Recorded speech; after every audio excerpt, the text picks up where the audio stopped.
दोनों हाथ उठा के बोलेंगे, बोले वृंदावन बिहारी लाल की जय हो। सुखदेव भगवान वापस नहीं लौटे, नहीं लौटे, माया नहीं पकड़ सकी। जिनके ऊपर भगवान की कृपा हो जाती है, स्वयं आकर भगवान ने आश्वासन दिया, उन्हें माया पकड़ पाएगी क्या?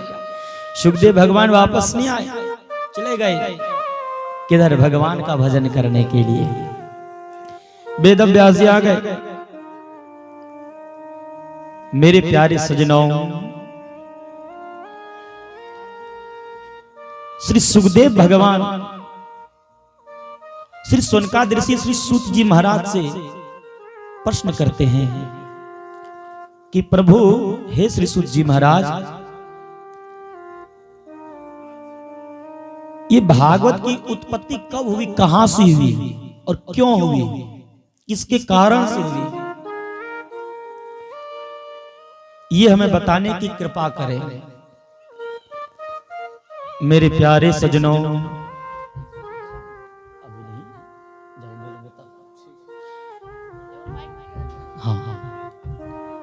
जब जिसमें इस पूरे संसार में कुछ भी नहीं था, कुछ भी नहीं, भगवान की जब इच्छा होती है तब सृष्टि करते हैं और उसमें नाना प्रकार की लीलाएं करते हैं। जब उनकी इच्छा मिट जाती है फिर संहार कर देते हैं। ब्रह्मा बन के सृष्टि करते हैं, विष्णु बन के पालन करते हैं और शंकर बन के संहार कर देते हैं। किस प्रकार से? जैसे मकड़ी, ध्यान दीजिएगा, मकड़ी घर में जाल बनाती है, बिनती है। मकान मालिक या मालिकिन जब तक उसको सफाई नहीं करेंगे तो वो जाल नहीं हटने वाली है। और जब नहीं वो हटेगी तो जब तक मकड़ी को इच्छा होती है कि हम इस जाल में घूमते रहें, झूला झूलते रहें, तब तक झूलती है वो। और जिस दिन उसकी इच्छा पूरी हो जाती है उसी दिन उस जाल को पुनः वो मकड़ी अपने पेट में ले लेती है। अब देख लीजिएगा प्रैक्टिकल करके, मकड़ी जब तक इच्छा होती है तब तक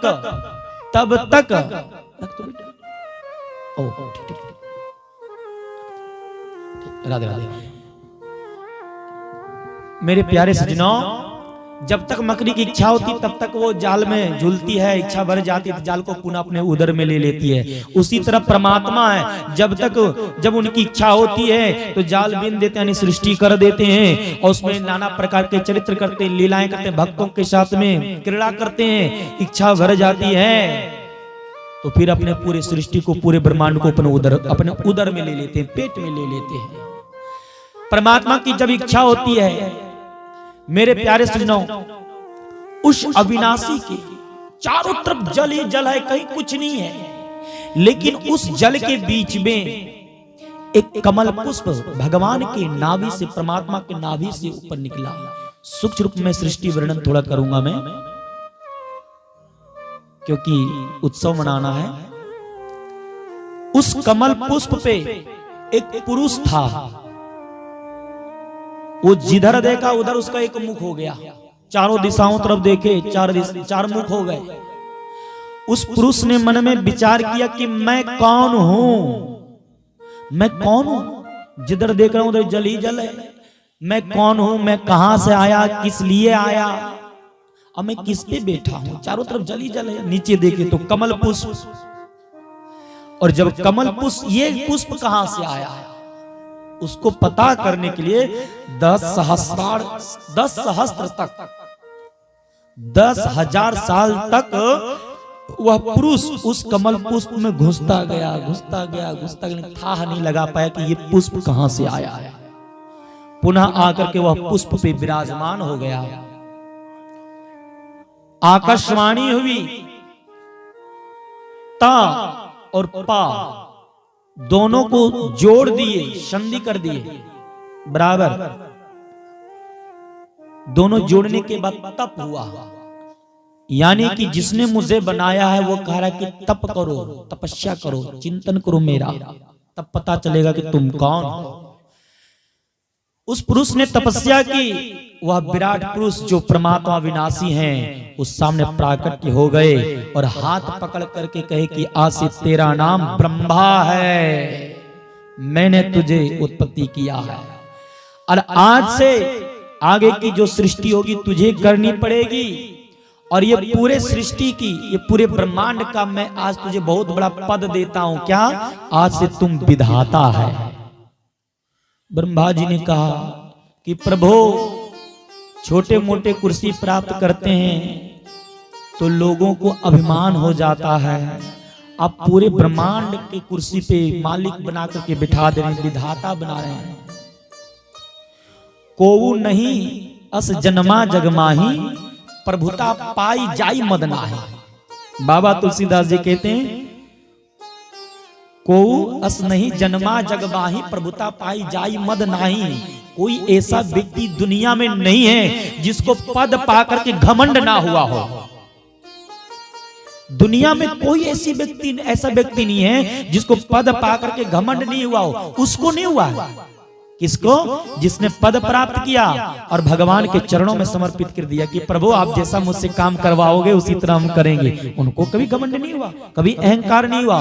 लेकिन जिसने पद पाया और परमात्मा के शरण में अपना माथा को नहीं रखा, सेवा को नहीं रखा, समाज की सेवा नहीं किया, उसको तो घमंड आ ही जाता है, अहंकार आ ही जाता है। नहीं को अस जन्मा जगमाही और प्रभुता पाई जाई मद नाही।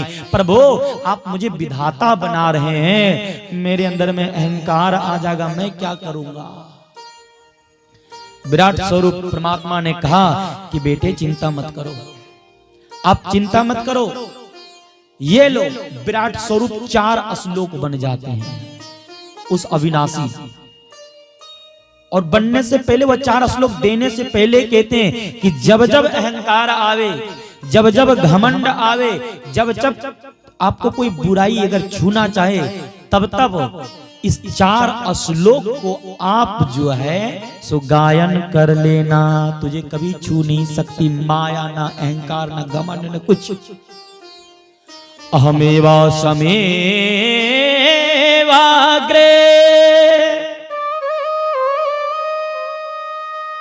4 श्लोक जो ब्रह्मा जी को दिए, ब्रह्मा जी उस श्लोक को गायन कर रहे थे। अहम एवं समय वाग्रे ये श्लोक को गायन कर रहे थे 4 लाइन में, मात्र 4 लाइन में। देवर्षि सृष्टि होने के बाद, बहुत समय के बाद देवर्षि नारद जी ने ब्रह्मा जी को ये गाते हुए देखे, सुने। बोले पिताजी ये क्या गा रहे हैं आप? बोला बेटा इसे जो गाएगा उसको जीवन में कोई तरह का कष्ट नहीं होगा, कोई अहंकार नहीं, कोई घमंड नहीं। बोला हमें भी दे दीजिए। देवर्षि नारद ने ब्रह्मा जी से वो 4 श्लोक लिए और ब्रह्मा जी ने देवर्षि नारद ने फिर जाकर के वही 4 श्लोक वेद व्यास जी को दिए। किस समय दिए अभी मैं सुनेंगे आप। और वही 4 श्लोक को वेद व्यास जी ने 18,000 श्लोक में गायन किए और भगवान गणेश ने लिखा और वही 18,000 श्लोक श्रीमद् भागवत महापुराण कहलाया। बोले श्रीमद् भागवत महापुराण की। अच्छा क्यों इसकी रचना हुई? अब ये जो श्रीमद् भागवत है, मैंने आपको पहले दिन निवेदन किया था कि ये पोथी नहीं है, पुस्तक नहीं है, किताब नहीं है। अगर हम और आप पोथी के रूप में देख रहे हैं, पुस्तक के रूप में देख रहे हैं, तो बहुत बड़ा अपराध कर रहे हैं, बहुत बड़ा अपराध कर रहे हैं। ये वेद व्यास जी ने, जिसमें हम बधाई बोलेंगे ना, जिसमें यहाँ जन्म उत्सव चलेगा, उसमें देना ला करके, है ना। अभी बेटो हाँ गोपाल जी है। बोले बांके बिहारी लाल की। मेरे प्यारे सुनो, वेद व्यास जी सम्यक प्रास आश्रम में बैठे हुए हैं, मन में उनकी एक इच्छा जगी। वो कलयुग का प्रकोप देख करके मन में विचार करने लगे। यहाँ सनकादि ऋषियों ने प्रश्न किए सूत जी महाराज से पुनः कि हे सूत जी महाराज, वेदों की रचना, शास्त्रों की रचना, पुराणों की रचना ये कब हुई, कैसे हुई, क्यों हुई? राधे राधे राधे राधे। बोले राधे रानी सरकार की जय। तब सूत जी महाराज कहते हैं कि वेद व्यास जी अपने आश्रम में बैठे हुए हैं और वो सोचने लगे कि आने वाला जो युग होगा वह घनघोर कलयुग होगा। कलयुग के प्राणी असुरी चरित्र अपनाएंगे। असुरी चरित्र अपनाने के कारण घर घर में क्लेश होगा। यह घोरे कलो प्रायो जीवश्चासुरतां गतः क्लेश क्रांतस्य तस्यैव शोधने किं परायणम। आने वाला युग होगा घनघोर कलयुग होगा। कलयुग के जीव आसुरी चरित्र अपनाएंगे। आसुरी चरित्र अपनाने के कारण घर घर में क्लेश होगा। पति पत्नी में लड़ाई, भाई भाई में लड़ाई, पिता पुत्र में लड़ाई, आसपास पर सब लड़ाई। लेकिन इस क्लेश से कैसे बचा जा सकता है? हम संत हैं, संत का एक ही काम है, क्या? भगवान का भजन करना और लोगों का कल्याण कैसे हो इसके बारे में सोचना। लोग कहेंगे कि इतने बड़े संत हो करके लोगों के कल्याण के बारे में अगर कुछ नहीं कर पाए तो वो कैसा संत है? वो कैसा संत जो समाज का कल्याण ना कर सके? वो कैसा संत जो समाज के उत्थान के बारे में कुछ कर ना सके? वेद व्यास जी कहे कि नहीं, कुछ करना है तो क्या करना है? अभी यहाँ पे देखिए, ध्यान पूर्वक से सुनिएगा। आज की कथा ध्यान पूर्वक से सुनिएगा, नहीं तो फिर आधा सुनेंगे तो फिर कहीं उपदेश नहीं दीजिएगा, नहीं तो सब गड़बड़ हो जाएगा।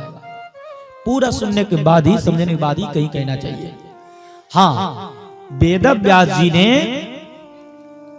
कलयुग के प्राणी को कल्याण करने के लिए, उत्थान के लिए वो कुछ करने के लिए चाहते हैं।